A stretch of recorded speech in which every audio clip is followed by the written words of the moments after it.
Côté exportation, la Nouvelle-Calédonie est surtout connue pour savoir, depuis des décennies, exporter son nickel. Mais quels sont les autres potentiels du pays en matière de commerce extérieur? Bienvenue pour une aventure passionnante, celle de l'économie qui voyage.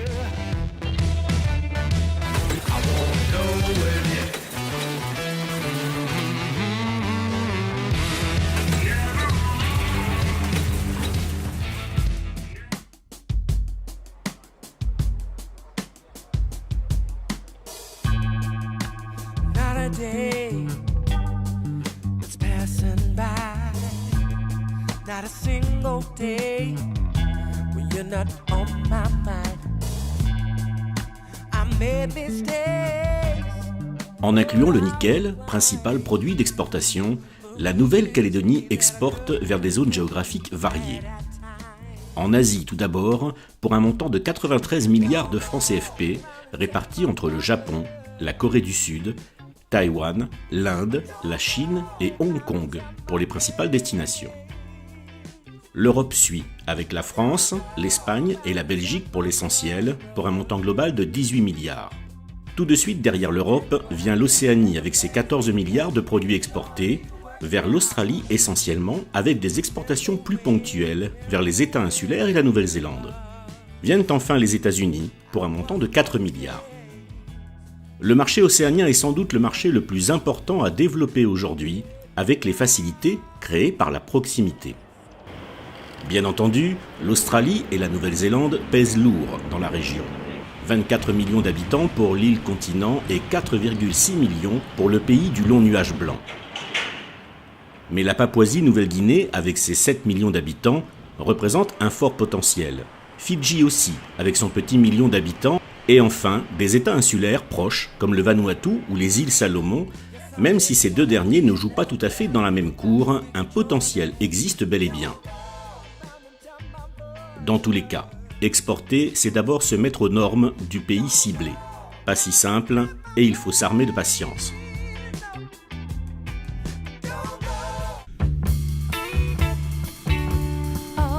Charcuterie La Française est une entreprise spécialisée dans la production et fabrication de charcuterie sèche. Une société qui existe depuis plus de 38 ans maintenant, qui est leader du marché, qui emploie aujourd'hui plus d'une quarantaine de salariés. Une société qui est certifiée ISO 22000, donc ce qui permet aujourd'hui d'avoir une reconnaissance internationale sur le process de fabrication et sécurité alimentaire. C'est compliqué, honnêtement compliqué. C'est très contraignant. Les normes européennes, nous les respectons. Et ils sont durcis considérablement en 2013. Mais vu qu'on était déjà exportateur pour le Japon, pour le critère sashimi, où ils mangent la crevette crue, ils sont 10 fois plus stricts que l'Europe. Et ça, on respectait déjà. Le fait d'être certifié ISO 22000 permet d'accéder à certains types de clientèle qui réclament aujourd'hui cette norme internationale. Pour partir à l'international, l'entreprise agroalimentaire doit être HACCP à minima. Mais par exemple, pour accéder à certains types de clientèle comme les Sofitel ou des compagnies aériennes, aujourd'hui la certification ISO 22000 est requise pour pouvoir prétendre vendre les produits à ce type de clientèle. Dans une certaine mesure, on va dire que la coopération avec le Japon nous a bien préparés aux autres normes internationales. Et l'Europe, les normes européennes suffisent pour passer partout. Il y a des normes à respecter, et particulièrement au Japon, où on n'a pas le droit de mettre de colorants, on n'a pas le droit de mettre tout un tas de choses. Bon, ça ne nous dérange guère, nous, parce que déjà on n'en met pas à l'origine. Après, il faut être vigilant sur les certificats sanitaires, les bonnes signatures, les bonnes dates, les bons formulaires. Il y a beaucoup de pays aussi Émirats arabes qui sont extrêmement regardants et exigeants pour ce genre de détails. C'est clair qu'il faut respecter évidemment le cahier des charges. Les Japonais, quand ça arrive à la douane, on doit avoir les certificats d'entrée dans le pays. C'est une longue démarche. Aujourd'hui, nous, on les a au Japon. On est en train de faire la même démarche pour la Corée actuellement. Et en revanche, il y a un pays qui est plus ouvert, c'est Taïwan. Taïwan où ils ne demandent pour ainsi dire rien, donc tout va bien. La Chine aussi se protège beaucoup avec ses barrières phytosanitaires. Quand un établissement nous fait sa demande, on va aller voir si les exigences sanitaires du pays, donc on négocie avec ce pays-là, on lui propose un modèle de certificat. Une fois que tout est accepté par le pays tiers et par nous, on retourne vers l'établissement en disant voilà les exigences, il faut que vous vous y référiez et dans ces conditions-là, on pourra agréer votre produit. Les démarches sont longues, ça fait plus de 2 ans que nous avons entrepris la démarche pour pouvoir avoir l'ouverture de marché et exporter de la charcuterie sèche sur l'Australie. Donc on a demandé à l'Australie qu'est-ce qu'ils exigeaient pour l'établissement. Les exigences sont les mêmes au niveau structure, fonctionnement, donc là il n'y a pas de souci. Après, l'Australie a d'autres exigences qui vont être sur la qualité bactériologique du produit et sur la santé animale. Et c'est là où le bas blesse, c'est qu'ils ont des exigences énormes, l'Australie. Nous, on est la partie économique du dossier, mais aujourd'hui, c'est la Nouvelle-Calédonie qui doit signer un accord phytosanitaire avec l'Australie sur ce dossier-là. Donc aujourd'hui, le dossier est géré par le gouvernement de Nouvelle-Calédonie avec les services de la DAVAR et du CIVAP pour répondre aux exigences de la quarantaine australienne phytosanitaire. Les normes sont souvent également des sortes de protection un peu détournées. Donc on nous oppose, surtout dans les pays de la zone qui sont des pays anglo-saxons, d'être référencés en Australie ou en Nouvelle-Zélande pour pouvoir être acceptés par les services phytosanitaires des îles du Pacifique. Ce qui est, je dirais, une approche un peu facile pour se cacher derrière les barrières douanières de nos voisins australiens ou néerlandais. C'est le principe des pays. Quand ils ont une production locale et qu'ils veulent empêcher, ils se servent beaucoup des normes sanitaires. Quand vous rencontrez les Australiens et que déjà, s'ils ne vous demandent pas où c'est la Nouvelle-Calédonie, vous avez de la chance. Donc ça illustre quand même une chose qui, je pense, a une répercussion également sur, pour moi, ce que je considère comme étant également de l'export, c'est l'image de la Nouvelle-Calédonie, donc c'est la problématique du tourisme en Nouvelle-Calédonie. C'est-à-dire qu'en fait, on n'est pas connu, on est inexistant. Il y a facilement 30% qui n'aboutiront pas, soit parce que le professionnel abandonne lui, soit parce que nous, on ne trouve pas de solution d'arrangement avec l'autre pays.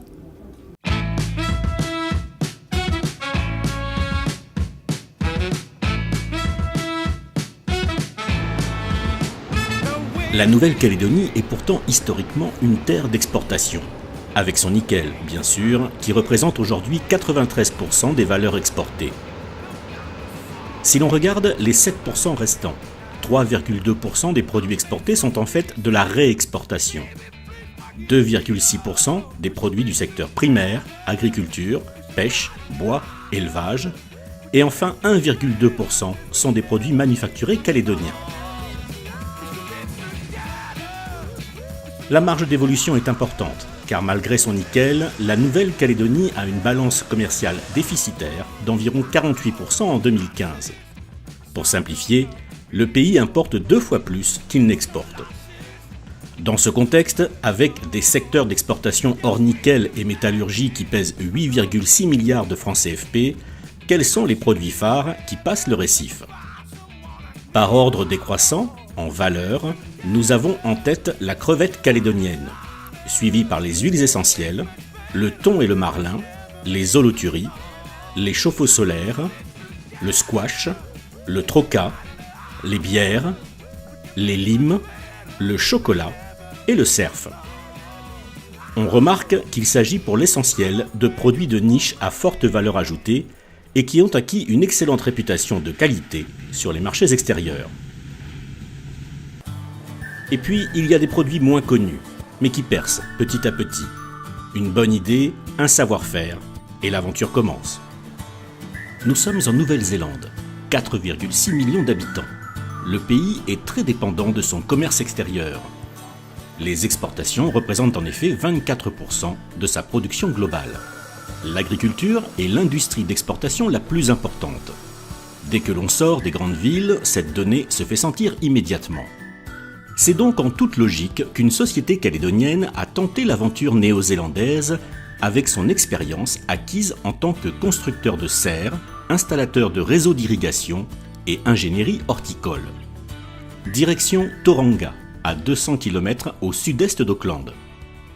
Ici, l'arrière-pays est essentiellement dédié à la culture horticole qui produit pour le marché local et pour l'export.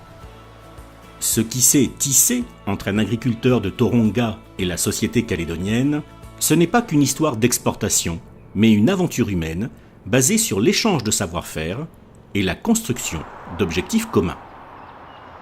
We're hydroponic lettuce growers in New Zealand. We started 29 years ago, and we just developed, and we keep developing, thinking of new ways to improve what we're doing, be more efficient, and build systems that will work for us, but also available to market to other growers anywhere in the world, really, at the end of the day. So it's a new phase for us that we're trying to enter into, and having an acquaintance like Joel is very good. There's a certain synergy between us of how we operate. Joel's on a different level in Noumea, we're a grower level here, but we find we're developing products that are very similar with a different concept. So it's been an interesting journey, and it sort of started from buying a greenhouse from Joel and getting it built in New Zealand. It's the first type that is available, and we are going to try and market that within New Zealand as well. Je viens ici principalement pour suivre l'évolution du projet de Bruce dans la serre qu'on lui a construit il y a maintenant 2 ans. Parce que effectivement, aujourd'hui, il en est à un niveau pré-industriel, on va dire, de son projet à l'intérieur de la serre qu'on lui a construit. Et l'idée, c'est de voir s'il est possible, là, en 2017, de prévoir un échantillon, une maquette du projet pour exposer soit au Salon d'Angers, soit au Salon de l'Agriculture en 2018. Currently we have about just over 5,500 square metres under production of lettuce year round. It grows in various conditions under various different greenhouse and construction designs. We've found the new greenhouse to be exceptionally better, but it is a different design, so we had expected it to be better. Venir souvent en Nouvelle-Zélande, c'est coûteux. Et je remercie Bruce et Allison à chaque fois de me recevoir. Et je remercie aussi l'antenne de l'ambassade de France à Wellington, de la représentativité de la Nouvelle-Calédonie qui aide les entreprises calédoniennes à exporter en Nouvelle-Zélande à travers Monsieur Yves Lafoy, de m'aider aussi financièrement dans ce travail. Tous les fabricants de serre ont une gamme, comme les marchands de voitures, et voilà, vous tapez là-dedans si ça convient ou pas. Ce qui a fait un peu notre particularité, c'est que nous, on a cherché un fabricant de serre européen qui soit capable de nous faire à la carte ce qu'on lui demande et de faire du sur-mesure. Et ça a été pour nous une force parce que on a pu bâtir un cahier des charges techniques par rapport aux problématiques locales, problématiques agronomiques, mais aussi économiques, c'est-à-dire être capable de mettre au point une structure qui soit rendue ici pas trop chère, suffisamment solide, qui puisse esquiver les cyclones d'une certaine manière. Et le fait d'avoir réussi à mettre au point des petits outils en kit, faciles à transporter, pas trop chers, faciles à mettre en œuvre, ont fait qu'on a pu intéresser le Vanuatu. Donc c'est par là qu'on a commencé d'ailleurs, à faire partir des serres au Vanuatu, et ensuite à Futuna, ensuite à Wallis. Et pour ce qui est des gros systèmes, on a intéressé la Nouvelle-Zélande. Alors ça s'est fait par le net, ça s'est fait par différents réseaux, mais c'est bel et bien un savoir-faire calédonien, et c'est bel et bien issu d'une réflexion liée aux problématiques calédoniennes. Hein, si on avait été en France, on n'y serait peut-être jamais arrivé à cette réflexion. Des projets à suivre, des hommes motivés, c'est une caractéristique de l'aventure de l'exportation.